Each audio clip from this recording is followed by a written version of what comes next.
Ladies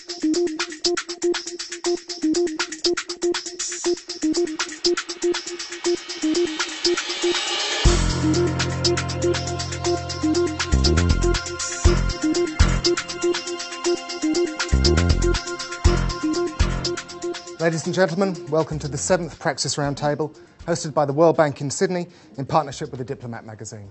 My name's Ian Gerard, and I'm editor of The Diplomat. As always, I'd like to extend a special welcome to everyone watching at home on APAC and over the internet or listening on radio across the Asia Pacific. Today, we're going to be discussing gender. The inequality of women, from girls at school to women in the workforce to female representation in Parliament, not to mention the ongoing problem of gender-based violence, is a critical issue throughout the developing world, not least in our region. Of the 8 Millennium Development Goals agreed to by 189 countries at the UN in September 2000, 2 apply specifically to women. Goal 3, to promote gender equality and empower women, and Goal 5, to improve maternal health. However, the point has been well made that without progress towards gender equality and the empowerment of women, none of the MDGs will be achieved. On the panel to share their thoughts on this subject are the Honourable Duncan Kerr, Parliamentary Secretary for Pacific Island Affairs, Sarah Marland, the Campaign Coordinator for Amnesty International's Demand Dignity campaign on human rights and poverty, and Sonali Bishop, who is an Investment Policy Officer with the International Finance Corporation, which is the private sector development arm of the World Bank Group. Education was the issue discussed at a Praxis Roundtable a couple of months ago.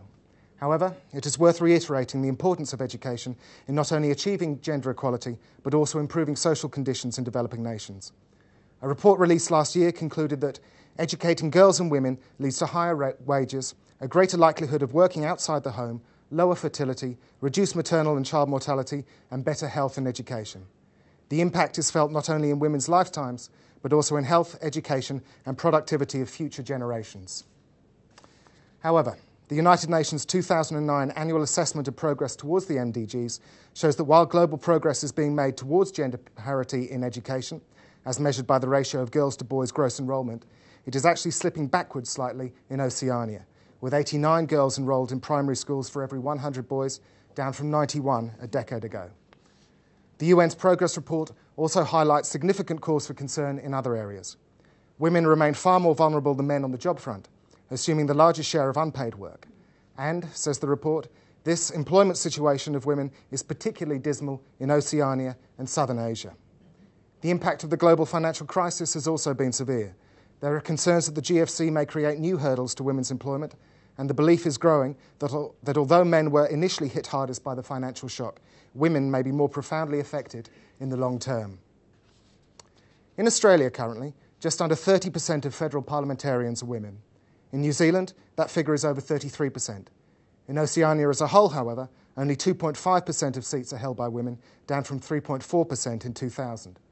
Furthermore, in elections held last year in Nauru, Palau and Tonga, no women won seats. The UN's 2009 MDG Progress Report also found that giving birth safely remains largely a privilege of the rich. Every year, 536,000 women and girls die as a result of complications during pregnancy, childbirth, or in the 6 weeks following delivery. Almost all of those deaths occur in developing countries, and a third of them, 187,000 to be precise, occur in Southern Asia. Last year, the Australian government committed to spending at least $250 million over the next 4 years to help arrest and reverse these statistics. That's certainly an excellent start, but the fact remains that 6 years away from 2015, which is D-Day for achieving the Millennium Development Goals, many targets seem more elusive than ever, particularly where women are concerned. It's time to hear from our panellists now, and then once each of them has had their say, I'm going to invite questions from the room, which is your opportunity to add your thoughts and ideas to the debate. Our first speaker is the Honourable Duncan Kerr MP. Duncan is the Parliamentary Secretary for Pacific Island Affairs and has been the federal member for Denison in Tasmania since 1987. In the Keating government, he held the positions of Attorney General and Minister for Justice and served in the Shadow Ministry before assuming his current portfolio when the ALP returned to power in November 2007. Before entering Parliament, Duncan practised as a barrister and served as Crown Counsel for Tasmania and Dean of the Faculty of Law at the University of Papua New Guinea. Duncan. Well, thanks very much. I'm very grateful to be here, very pleased to be here. And the focus of my comments to you today will be on the specific issue of violence against women, and it's an issue that the Australian government has a very strong position about. When we think about the constraints of development, gender-based violence is a factor that is often forgotten. Violence against women is a violation of human rights. It seriously undermines individual women's health and welfare and the welfare of their communities. It puts additional pressure on social services, policing and other legal systems, and restricts women's participation in political, social and economic life. My colleague Bob McMullen, the Parliamentary Secretary for International Development Assistance, described gender-based violence as the most immediate, most damaging and most desperate issue in the lives of women in developing countries. And I'd very much like to say that Australia was immune from violence against women, but it isn't. So today I'd like to talk briefly about what the Australian government is doing to reduce violence against women here in Australia, and how we are assisting neighbouring developing countries in the Pacific to begin to deal with the problem. In Australia, nearly 1 in 3 women experiences physical violence, and almost 1 in 5 sexual violence over their lifetimes. New research commissioned by the government estimated that violence against women and children cost the Australian economy $13 billion last financial year, and that figure and all it represents is shameful. It shows that much more needs to be done to stop violence against women, and the Australian government has adopted a zero-tolerance approach to violence against women. Kevin Rudd describing violence against women as the great silent crime of our time, and it is that silence that makes it the most insidious. To help end the silence, the government is leading the development of a national plan to reduce violence against women. The plan should see governments, NGOs, police courts, legal systems, community services and educators work together more effectively to reduce levels of domestic violence and sexual assault. It will also make it easier for victims of violence or those who fear violence to access assistance or the support they require. Changing attitudes and behaviours that contribute to violence is an important focus of government work in this area. And importantly, we are building research and funding into analysis, community attitudes towards violence to provide information on how to best shape future responses. Strong political leadership, including advocacy in international forums, is critical if we want significant and sustained progress in reducing violence against women. It would send a clear signal to all who think it is acceptable to dominate others by physical and psychological violence that they are wrong. And Australia has been an active player in international fora to date. Australia made a significant contribution to the development of the UN Declaration on the Elimination of Violence Against Women. The Convention on the Elimination of All Forms of Discrimination Against Women and its optional protocol, which came into effect in Australia on 4th of March this year, provide international standards for countries to aspire to, and importantly for human rights defenders to hold governments accountable to. Regionally, I welcome the strong statements made by several leaders in the Pacific to denounce domestic violence in their countries. His Excellency Anate Tong, President of Kiribati, made a strong public stand encouraging people, and especially men, to respect and honour the important role that women play in fostering development in the families and their nation.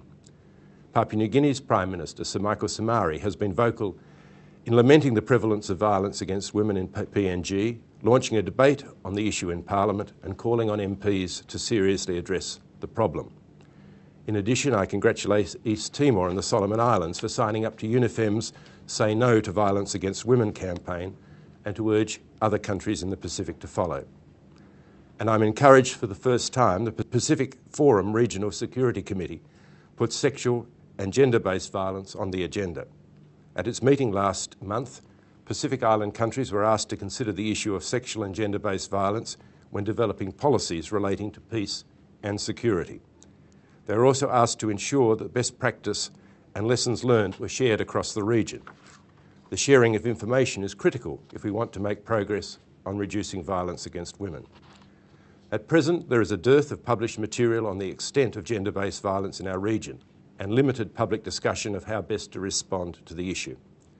A comprehensive report on violence against women commissioned by AusAID's Office of Development Effectiveness has made a step forward in filling this knowledge gap and promoting discussion. Copies of the report are available from the Australian government and online. Researchers interviewed 700 individuals, representative from governments, NGOs, international organisations in Fiji, Vanuatu, Solomon Islands, Papua New Guinea and East Timor. And it confirmed that violence against women is severe and pervasive in these countries. It found that the two most common forms of violence are consistent with global trends. The first form is violence against women by intimate partners, which takes the form of physical, psychological or economic violence. And the second, all forms of sexual violence, whether by intimate partners or others. The report also confirms the low status of women in these countries is a major obstacle to reducing violence against women. The low status is reinforced by some common customary practices and attitudes that put women at risk of violence. Two of the most common examples of such practices are bride price, which gives women the status of property, and economic dependence. Lack of control over economic resources is a major deterrent for women to complain about or escape from violence. The report is detailed and it's sometimes harrowing, but it is an excellent piece of research. While it offers no magic solutions, the report recommends an integrated package of measures for Pacific nations that have proven successful in other countries in reducing violence against women. There are three main strategies: increasing women's access to justice, increasing women's access to support services, and preventing violence. And Australia is working with partner countries and organisations to become more effective in these areas. For example, in Papua New Guinea, we are helping magistrates to implement national guidelines on family and sexual violence and assisting victims of such violence to understand court proceedings. We support the Fiji Women's Crisis Centre, which combines counselling with practical support for women and children who are experiencing violence. And Australian funding is also helping the Vanuatu Women's Centre to establish and operate committees of prominent men and women to educate their own communities about domestic violence. Despite these encouraging developments, however, there is still much to be done. In concluding, I want to stress that Australia strongly supports the achievement of the Millennium Development Goals. All 8 goals are important and interrelated. MDG 3, which relates to gender equality and empowerment of women, is particularly critical. If men and women don't have access to social and economic status, then progress in other areas will be slower and hollow. To be effective, we must have a program of action that challenges and addresses long-standing attitudes that perpetuate inequality and allow violence against women to continue. Progress has been made. We can't deny that. But the public silence needs to be broken if we are to meaningfully deal with gender-based violence. All of us, in Australia and the Pacific, share a common interest in exposing the uglier elements in the intersection between private lives and in the public sphere. But of course we all have a long way to go, and so I encourage everybody not to remain silent on this. Thank you. Thank you very much, Duncan. I'll turn now to Sarah Marland. Sarah is the campaign coordinator for Amnesty International's Demand Dignity campaign on human rights and poverty. She has also worked at World Vision, where she helped run the Make Poverty History campaign.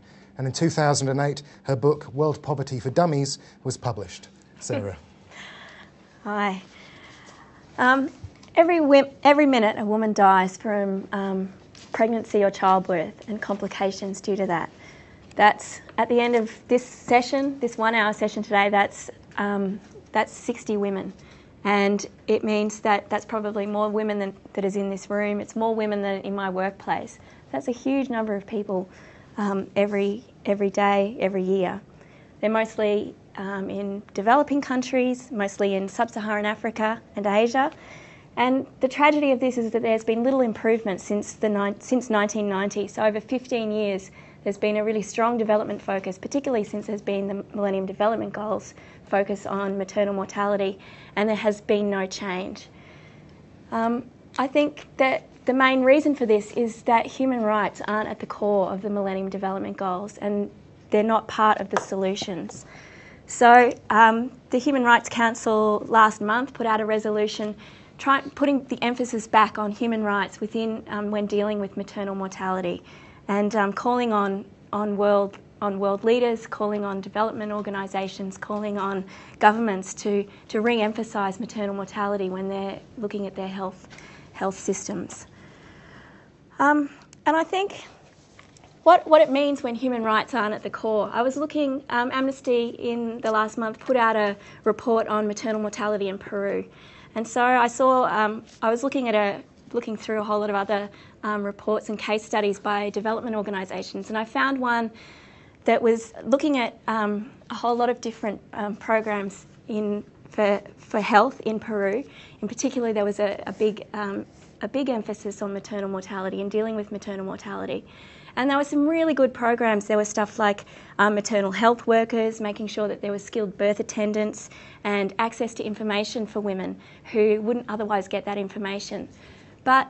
And these are all well-evidenced solutions to maternal mortality. But it stopped right there. And what struck me when I was reading this was that it didn't mention at all in this whole case study that all the women in the case study happened to be Indigenous women in Peru. And all the pictures were Indigenous women. And it's stood in contrast to Amnesty's report, which says that looks at inequality and discrimination, and that we found that in fact all the women in Peru who were worst off were the Indigenous women, and they were worst off because they were poor, and it was because they were discriminated against actually within the health services. So there were stories of women who would turn up to the health services and they would say, "Why are you having so many children if you're poor? Go home." Or they wouldn't be able to get the right kind of medicine. They got the same medicine that they got for a cold that they got for their pregnancy. And if they did go, a lot of the time they didn't even speak Spanish, so they spoke different languages, so there was no proper health information. So it seems to me that it raises a couple of questions. First of all, for policymakers, that when we have to start thinking about how to deal with the problems like maternal mortality, we have to think about discrimination and inequality and what impact that has. But also, from a programmatic perspective, I think that we can't just be setting up programs for skilled birth attendants and health workers. We need to take it one step further and have advocates and have women that can go with women to health services when they don't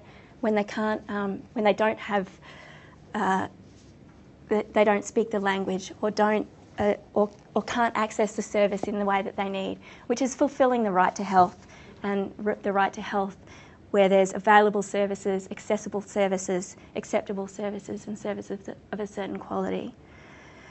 So I think what that means, you can apply that again from Peru, which is not really an area where Australia focuses in their aid program, to the Pacific. So I think that actually dealing with the underlying causes and dealing with the human rights violations of women will actually then lead to human rights outcomes and better outcomes for women in things like maternal mortality.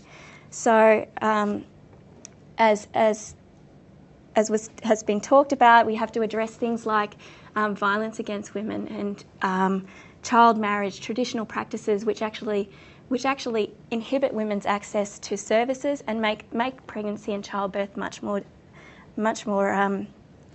dangerous. We also need access to better data, so we need evidence about who is dying and where they're dying and which women are dying. It's not the middle class women in urban areas who are dying from pregnancy and childbirth. We have to break that down and find out it's generally the poorest women. So if you're thinking about somewhere like Indonesia, where the Australian government's just given a whole lot of money in the last budget, we need to be thinking about, it's not just those middle class women in Jakarta who are not dying from pregnancy and childbirth, but it's the women in rural areas, in remote areas who don't have access. So we need to target those women, and that's, I think, what the essence of a rights-based approach is about.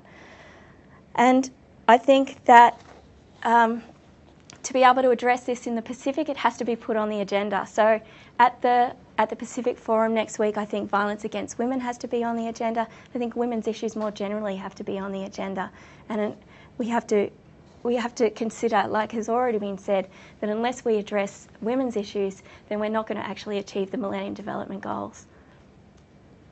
Thanks. Thank you very much, Sarah. Finally, I'd like to introduce Sonali Bishop, Sonali works for the Investment Climate Advisory Services team within the International Finance Corporation arm of the World Bank. The ICAS helps governments implement reforms to improve their business environment and encourage and retain investment, thereby fostering competitive markets, growth and job creation. Sonali's specific role is ensuring the IFC views its work through a gender lens to effect greater female participation in the private sector. Before joining the IFC, Sonali worked as a corporate social responsibility manager in the finance industry and as a lawyer. Sonali. Thank you. I'd like to begin by outlining 3 quick facts about what women's increased participation in the private sector means for economic growth and development. Firstly, resources and cash in the hands of women do more for family welfare than resources controlled by men. Women have a greater tendency to allocate spending on children's health and education. Secondly, women's low participation in the workforce reduces a country's pool of talent, which distorts productivity. And third, there are positive correlations between women's representation on corporate boards and corporate performance. Fortune 500 firms with the highest percentage of women corporate officers yielded on average 35.1% higher return on equity and 34% higher total return to shareholders than firms with lower representation of women on boards. So promoting women's economic empowerment is increasingly seen as one of the most important driving forces behind economic growth and the fight against poverty.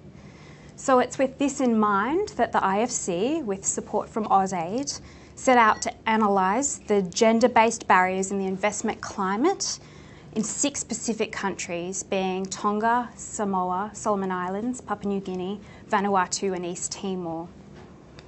The analysis identified the legal, policy and administrative gender-based constraints in 5 investment climate areas, which are registering a business, obtaining licences and permits, accessing justice, including alternative dispute resolution, accessing and enforcing rights over registered land for commercial purposes, and also women engaging in public-private dialogue for reform. And in addition to the analysis of these gender-based constraints, the IFC has designed solutions and reforms to address these problems that can be mainstreamed into our existing work that we're conducting in the Pacific.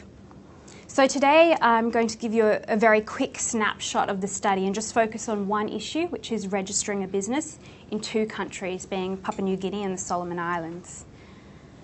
The vast majority of business women in PNG and the Solomon Islands operate informally, that is, without registering their business. Approximately 90% of businesses in PNG are informal, and of the formal registered businesses, about 90% of those are run by men. In the Solomon Islands, we looked at the business names registry for 2008, and 772 business names were registered in 2008 there, and only 3 registrations had been by women. So informal business women are, without a doubt, the vast majority of business women in the Pacific, in PNG and the Solomon Islands, and their main activities are producing and selling fruit and vegetables, seafood and meat, and handicrafts. Market trading is a common entry-level business activity for women, and they usually progress from market trading to other forms of training. But these market women are performing strongly. A survey was conducted in 2006 of women roadside sellers in Madang province in PNG, and in most of these markets, 95 to 100% of the vendors were women. And we learnt that the market women earned an average income of more than 3 times the national minimum wage. Another survey had been conducted in 2003 in 4 provinces in PNG, and there were similar results, where again we learnt that these women were earning much more than they would in paid employment, for example, working in a tuna factory in Madang. I also interviewed some women in the Honiara Central Market in the Solomon Islands. These women were from the Langa Langa Islands, and they were there selling shell jewellery. And they were very, very proud to tell me that from their earnings at the market, they'd managed to send their children to university in Fiji, and their children were studying things like medicine and law and engineering. And it's remarkable the change that you can see in that one generation, because these women selling shell jewellery had never actually left the Solomon Islands before. But to contrast, I've also heard stories from some women who will return home from a day at the market, and their husband will be waiting for them at the bus stop and take their money from them, and that money is usually spent on things like beer and cigarettes. So some women are doing things like having secret microfinance accounts for their savings, and also in some cases women have experienced domestic violence as well for engaging in market trading. There's also been public ramifications for women who do not register their businesses in PNG and the Solomon Islands, and some women have complained about being harassed by licensing officials, including having their wares smashed and confiscated. There is a 2004 piece of legislation in Papua New Guinea called the Informal Sector Development and Control Act, which tries to offer protection to the informal sector, exempting such businesses from needing to obtain a trade licence. But in March this year in Papua New Guinea, a people's petition was presented to the Prime Minister and the national government, setting out key complaints regarding the poor conditions in the existing markets and the lack of security.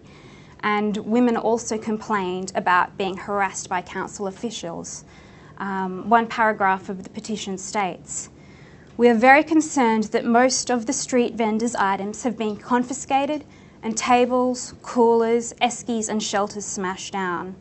If it is illegal to be in business in this manner, we should be advised which law was passed by Parliament that is being breached by our actions. Is it the Informal Sector Development Act?" In interviewing informal businesswomen in these markets throughout the Pacific, I've asked them if they had thought about taking that next step and graduating to formalisation, to registering their business. And I was surprised and happy to learn that a good proportion of them have thought about it, but they simply don't know how, they don't know what's involved. So in PNG, we took the next step of explaining to them where to go, where the business registry is, what it involves, and it was very intimidating for them. Most of the women actually said that they avoided the central business district, part of Port Moresby. Some of them had never been in a high-rise building before. Some of them were illiterate, and the thought of filling out a form was a very intimidating thing. So they, learning that, said that they'd prefer to operate informally. So women who have actually registered their business in Papua New Guinea and the Solomon Islands rightly see themselves as pioneers.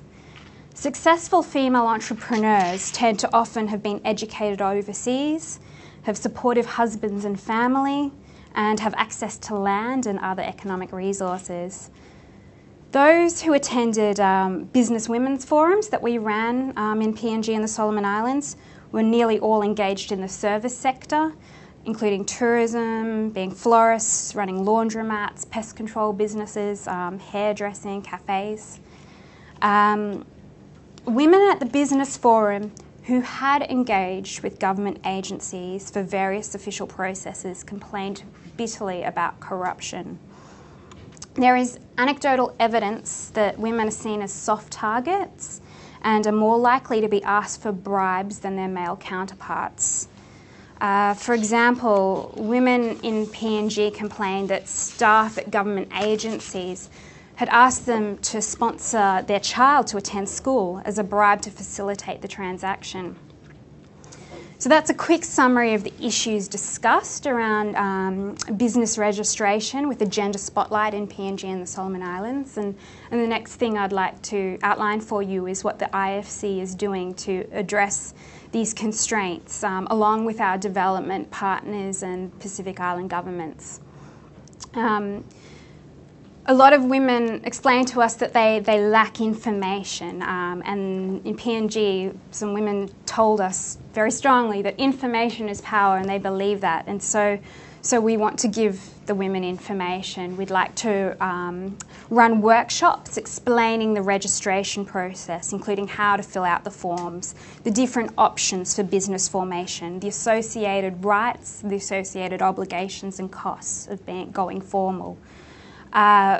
We are planning on developing and distributing plain language guides on business registration and licensing, and we actually began this process in Tonga last week, and we're going to ensure they're gender neutral and have both men and women graphically displayed in these guides. In addition, we'd like to conduct an advertising campaign on formalisation, aimed specifically at female entrepreneurs, and that would also include on the radio to address the women that are illiterate. And we are considering supporting accessible women's help desks in locations that women are comfortable going to. And these help desks would have operating hours that are accessible for women as well. And at the business registries themselves, we will promote gender balance, particularly in relation to front office staff, and give these staff training on customer care and how to deal with women that are registering for the first time. Finally, I'd just like to say that the IFC also places a lot of importance on monitoring and evaluating our work and its outcomes.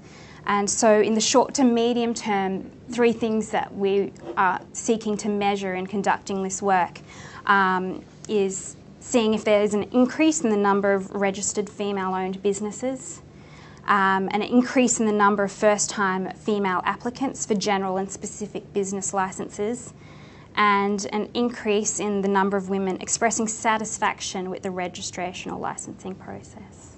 Thank you. Thank you very much, Sonali. We've heard 3 different takes, different but related takes on the issue of gender. Now it's time to see if we have any questions from our audience here. If you could raise your hand, a microphone will come to you, and then stand up, say your name, where you're from, and ask your question. Sorry, down the front. The males in most animals are the protectors of the females, but in that way they feel that the females are dependent on them. But now we're taking that away with equality, are we? That's an interesting question. Are men being emasculated effectively? Duncan Kerr, I'll throw that one to you first of all. Well, fortunately, I don't feel emasculated, but look, I think that there are many different forms of social organisation that humans have evolved. But one of the great achievements of human intellectual development is a recognition that overarching the very many differences that come between us is the universality of human rights. And particularly with respect to the Pacific, we're in a very fortunate position that really most of the ideas that we articulate as important for us as universal human rights are shared through the Pacific. And in fact, many of the constitutions have built in very strong legal provisions that recognise and protect human rights. The problem is that you do face this conflict between traditional modes. Many parts of the Pacific you still find people whose lives are essentially dominated by custom, whose prime sense of incorporation is to the family, to the tribe, rather than to the nation state. But when you talk to leaders across the Pacific, I don't think we find any contesting of the idea that things have to change, that women's rights do have to be protected, and that the kind of violence that is inflicted needs to be addressed. But it's the same problem as we face in Australia. We have this conspiracy of silence, and it's a conspiracy that we shouldn't pretend exists only in the Pacific. I mean, when I was a young man, it was uniformly the case that the same kind of comments that are made in this violence report about the Pacific and East Timor could have been made about Australia, that when women's issues were reported to police, they were generally not pursued. They were regarded as internal family matters and not the subject of prosecutorial follow-through. The same sort of challenges for women to be brave enough to insist upon the formal legal processes dealing with their circumstances when they're going to be extraordinarily vulnerable in the economic and social position that they find themselves in if the husband or the close family member is dealt with through the formal court processes and imprisoned is a great challenge. And I just came back from a visit in the Northern Pacific, including to Nauru, and talking there to the hospital administrator who was telling me of one of the local staff who's took the brave step of dealing with a very severe instance of violence, and the perpetrator was dealt with through the formal system and is currently imprisoned. But the woman has to face, well, how do I deal with a situation where in a small community this man is going to be released soon? So these are exactly the same complexities, but they're happening in societies where the means of support through police, through various services, through all the sort of things that we've been building up slowly are just not yet in place. And it is a big challenge, and it's a very big challenge that we have not entirely dealt with in our own country. We have our Prime Minister still feeling the need to make a major statement about violence against women in Australia, and the figures that I gave you earlier represent the hidden dimensions of a significant problem that we still face. So whilst I think that you make a point that there are cultural differences, that gender roles have become challenged, but they've become challenged in our society. They will properly are challenged in situations where women are sold off in infancy for marriage. They're properly challenged in situations where, for example, older women are subject to intimidation and violence through witchcraft prosecutions under a customary sort of framework. These are things that I don't think we need to be ashamed of putting on the agenda and having a sort of a cultural relativism debate. Because when we actually do address these things with people who think about them in the Pacific, I don't think there's much argument about the universality of human rights, just as there isn't in Australia. The fact that women are still being bashed in Australian homes doesn't mean we don't share at a higher aspirational level the recognition that this is wrong. And it's the same, I think, in the Pacific. So could we say that Australia, while far from perfect, is perhaps just a little bit further along the path towards the gender equality? Look, I think that's true, and I mean, that's built on the footstep of many brave women and men who went through very profound challenges to the social order of their times in the last half century. I mean, when I was a kid, just think about the position of status of women in our society when I was a young man. Women were paid less than men for equal work. Women who entered the... Not formally, certainly. Women who entered the public service were expected to resign if they married, because that was the social... You had to. And police were not pursuing these kind of things.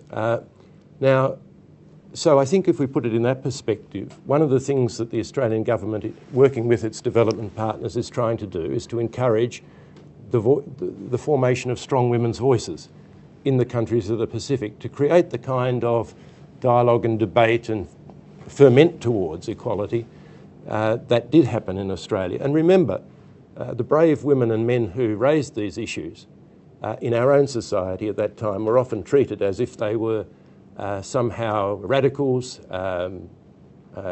wreckers of the social order, anti-family, all kinds of things that we said about them. And, you know, I'm not pretending it'll be easy to make those changes in the Pacific, and I don't know what the magic switch was that enabled us to make that transformative step in our own society, but that's the transformative step that we need to work towards achieving across the whole of our region. It was our union. I was a high school teacher. I joined the Teachers Federation, and they're the ones who fought for it. I went back to Western Australia after being in England for a while to see if I could equal pay there. No. At one stage, when I was living in East Roseville, I went to see if I could work as a chemist. I couldn't get a job over a man. I couldn't get promotion. It's only a very short time that we've been having anything like equality. So we're still having to fight for it. Yeah. Okay? Still a way to go. Thank you very much. There's another question over here, please. And then, Sarah, you can make your point. Yeah, thank you. I think this is probably aimed at Duncan. and it's about sexual and reproductive health, and the figure that one woman does die every minute because of issues which are mostly to do with allocation of resources and often legislation. And I'm interested in trying to roll out more empowerment of women in the Pacific areas, and I think the best way to do it is to get the legislatures in those areas themselves to have better policies on allocation of resources and on legislation to do with women and reproduction. And this is best done by way of the sort of secretariat support that we have in Australia for the parliamentary groups on population and development. And the PGPD in Australia has actually been, the Secretariat has been allocated money to start these groups in East Timor and Papua New Guinea. Now, they are going to go very well. The PNG one already is going very well. And previously there used to be a very effective group in Fiji. But the other Pacific Islands really do not have groups within the Parliament themselves that are in the slightest bit interested in issues to do with sexual and reproductive health.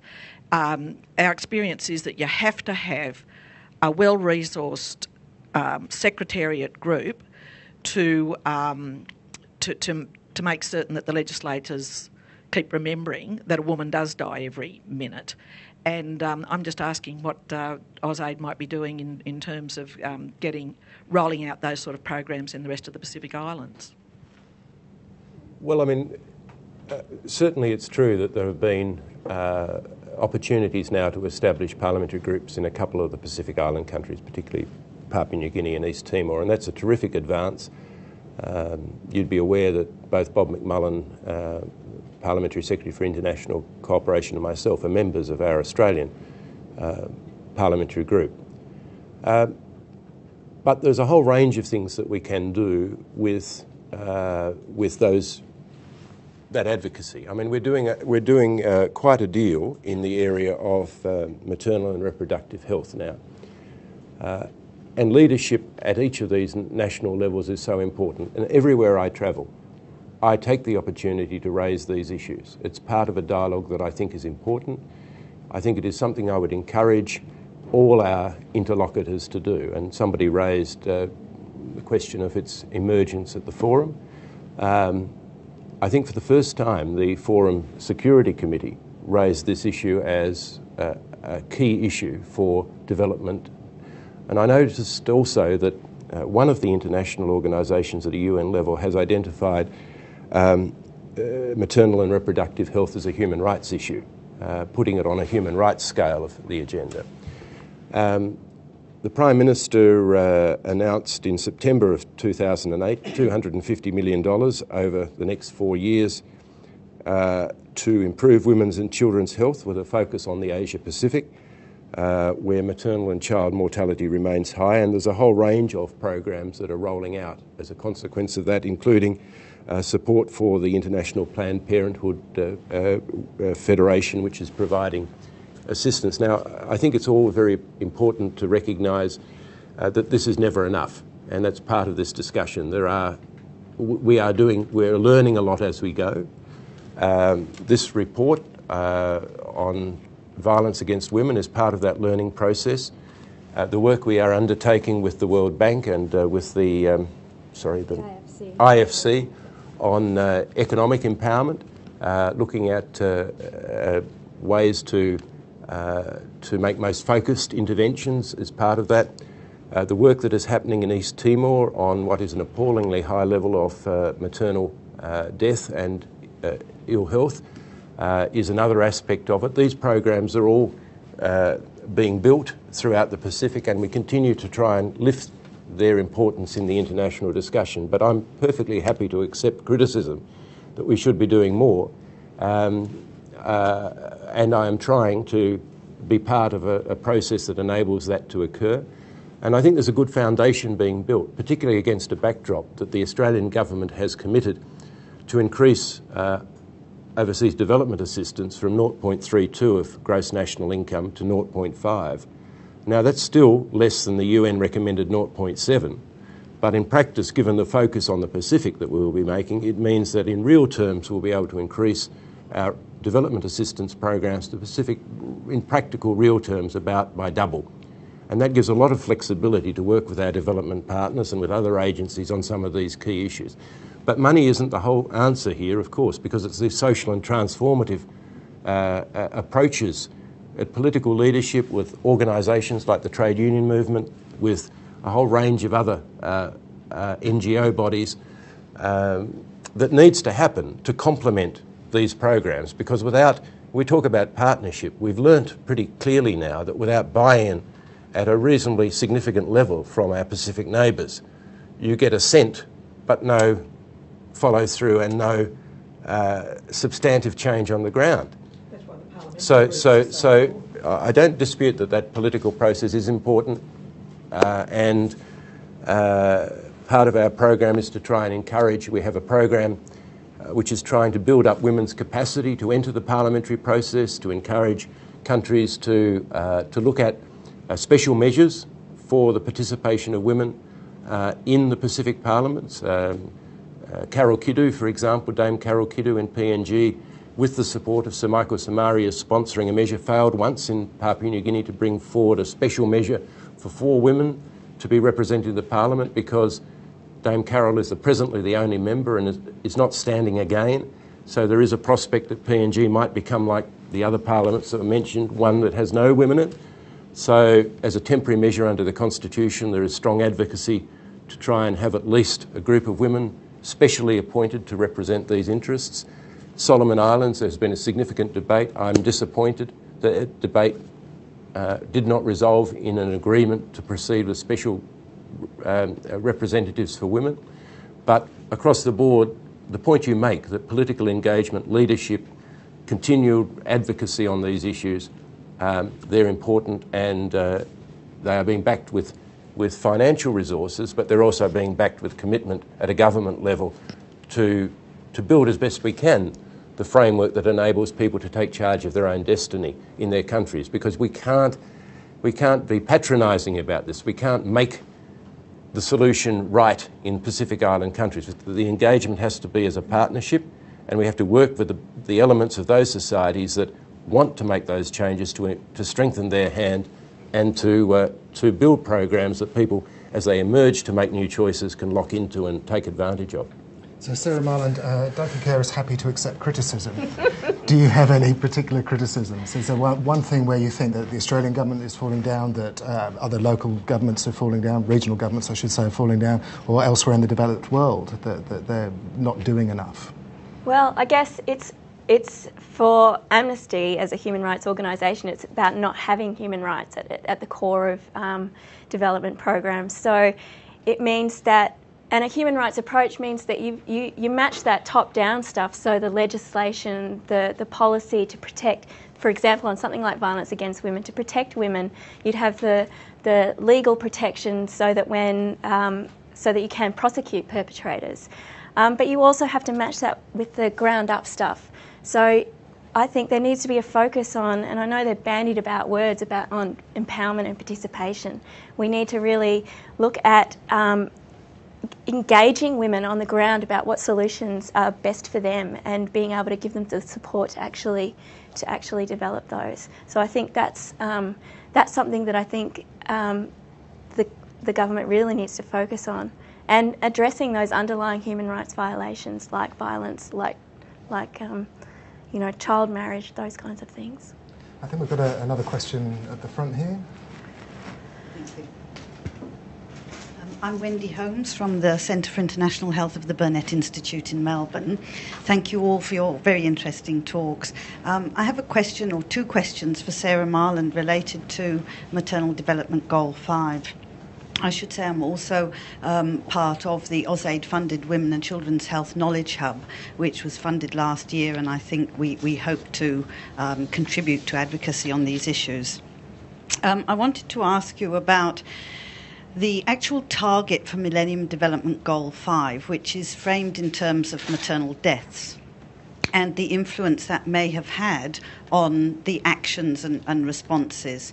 I fear that the welcome push towards achieving Millennium Development Goal 5 may have contributed to more attention to the immediate proximal causes of maternal death, to, for example, preventing bleeding or managing bleeding, rather than and some distraction from looking at the underlying structural causes of maternal death. So I wondered if you could comment on that. And then, because the target, of course, is to reduce maternal deaths by 3/4 by 2015. And then my second question is about, we tend to talk a lot about women's rights when we're talking about rights, and I think it may be helpful to also think in terms of men's rights, and particularly men's rights to information. And one of the ways forward, I think, in terms of improving maternal health and reducing maternal deaths is to engage men more in sexual and reproductive health and in maternal health services, in antenatal care and postnatal care. And I wonder if you could comment on that as well. Thanks. Okay, so I think the first one is exactly what Amnesty is really talking about, is that you can't just be dealing with these issues like the medical side of maternal mortality. That it is about these much broader structures, and that it's in our research certainly the maternal mortality breaks down to being about discrimination against women, being about exclusion of women from health services, and about the health services, about countries not actually meeting their minimum standards when it comes to giving the right to health. So making sure that services are available so that all women can actually access them, making sure that they're accessible so that women, they're in language, like I was talking about before, that information is freely available. That they're of an acceptable quality, and they're targeting women who, not just women in urban centres or women who, middle class women in poor countries, not just putting everyone who is living in a poor country into one basket, but saying actually there's quite a stretch across. If you look at the data, there's rich women, there's middle class women, and then there's a whole lot of women living in poverty, and then targeting programs to their needs. So I think certainly that's something that Amnesty is really pushing for when we're approaching solutions for maternal mortality. As for the second point about, I think rights for all people to information is a really key part of the solution.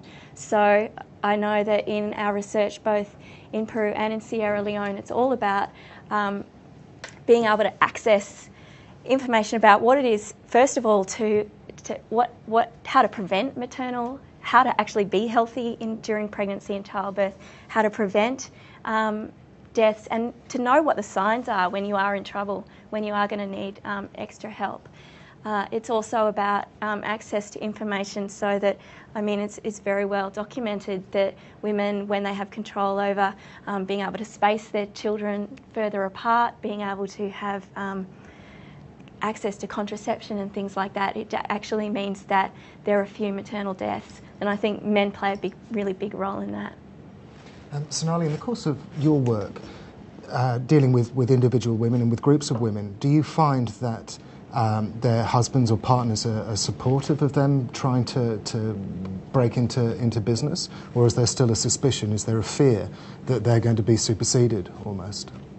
There's really mixed reactions in different communities within provinces, within countries. The majority have been positive.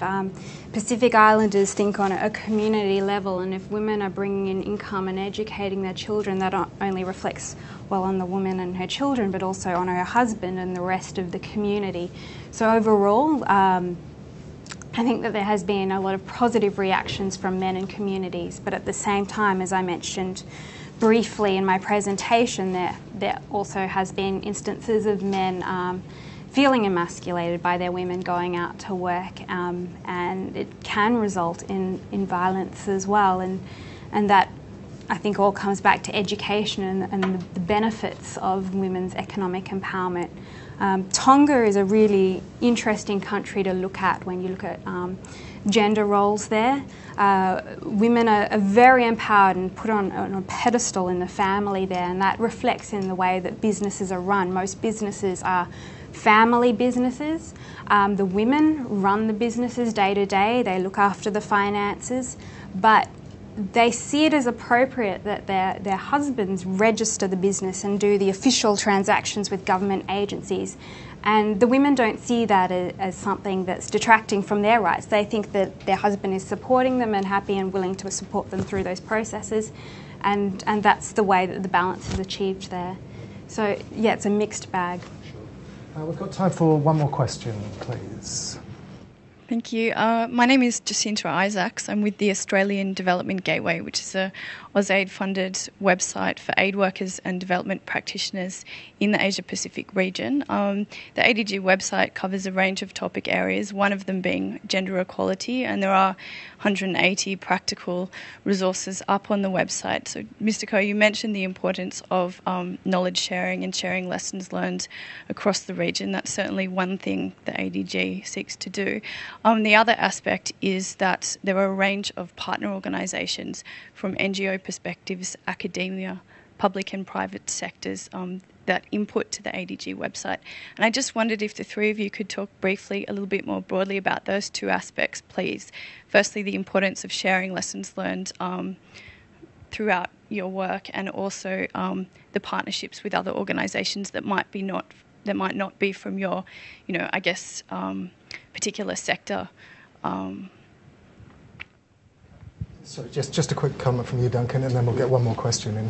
Two very quick points in response. Firstly, effectiveness requires information exchange both within the NGO sector but across the development partners, the international financial institutions, other aid-providing countries, and the countries that are the recipients of aid. And it must involve their engagement. It has to be a partnership that is a willing one, otherwise a lot of our best efforts will be water into desert.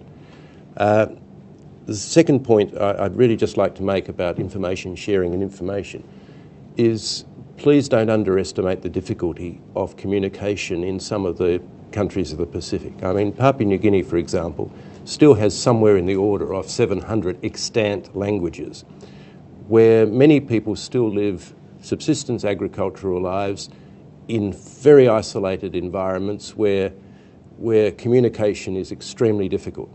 Mobile telephony may start breaking this down over the next decade or so, but women will have to walk sometimes for 3 days to get to an effective health provider. And language is a significant barrier. Education is not available to every child. PNG is committed to increasing the participation of young people through to the end of primary school education, and Australia's got a whole range of programs to try and improve the educational opportunity for those who can get there to go on and to do tertiary studies and to be able to play a part in a world now where PNG is exposed to trade and you can't, I mean, the MDGs focus around primary school participation, but a modern nation state has to be able to stand on its own 2 feet and have these kind of discussions, which just, you can't cut it with primary school education. So there has to be a group of people properly enabled to participate effectively in the kind of dialogue and communication that you're talking about. But I'm just making the point, don't underestimate the difficulties and the challenges that actually emerge in some of these countries. We are working with development objectives in partnerships with significant challenges, but against a framework where I think we can say that we share common objectives. It will be hard to achieve, but we still have the starting points now starting to roll out, and some good results on the ground and some weaknesses that we're identifying. One more question, please, from up the back. My name's Olivia Cawthon. I'm from World Vision, and I just had a question probably for Sonali to comment on. It's in regards to women's triple role. When women get more and more access to economic development, when they have, they're able to participate more in employment. One thing that they face, obviously, is an increased burden, particularly because they still have their family and reproductive roles, as well as their roles in the community, which are often more so than men in many places. So what I'm interested in is just finding out from your work what you've seen in regards to this being recognised as an important issue, particularly as their participation increases, and have you seen any good examples of how this can be overcome? Okay, sure. Yeah, that's something that we're definitely analysing in the work that we've done in these 6 Pacific countries, looking at what we call the double workday burden, where women not only have their family obligations in the Pacific, but also significant cultural obligations as well. And the policy reaction that we've seen some countries starting to take, Fiji and Tonga in particular, is increasing the time for maternity leave, paid maternity leave, from 1 month to about 3 to 4 months. And that actually potentially could have very negative ramifications for women in business, because it's women that are employing other women, and these women are reporting back to me that they're going to have to employ less women if maternity leave increases, because they won't be able to afford it. They'll have to start employing men. So that's something that needs to be considered very carefully as how to approach that from a policy perspective to achieve the right balance. And we don't have answers on that yet. So what we are planning on doing is setting up working groups to address these sorts of issues that have come out of the study, with representatives from the public sector and the private sector to dialogue it out and see where the balance can be achieved, so that women can meet their employment or their business obligations, as well as their family and cultural obligations, where men can step in to support them with their family obligations as well, and what the public policy position should be on that. So I don't have an easy answer, but we're dialoguing it. Thank you very much, Sonali. That's all we've got time for today. You can view this Praxis Roundtable at www.worldbank.org/PI. Thank you to Sonali Bishop, Sarah Marland and the Honourable Duncan Kerr, MP. Praxis will return next month. Thank you very much.